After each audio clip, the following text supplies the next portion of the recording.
È una crisi che coinvolge 120 aziende, oltre 4.000 dipendenti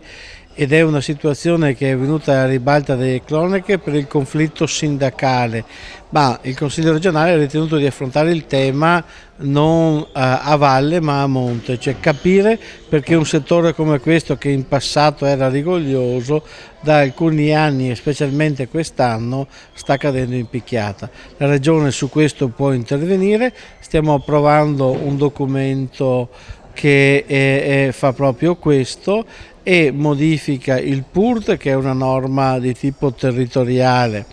e crea un fondo di rotazione per quanto riguarda quelle aziende che vogliono ancora investire e vogliono migliorarsi. Accanto a questo ci sono anche dei fondi per la ricerca scientifica e per valorizzare le caratteristiche terapeutiche del fango termale.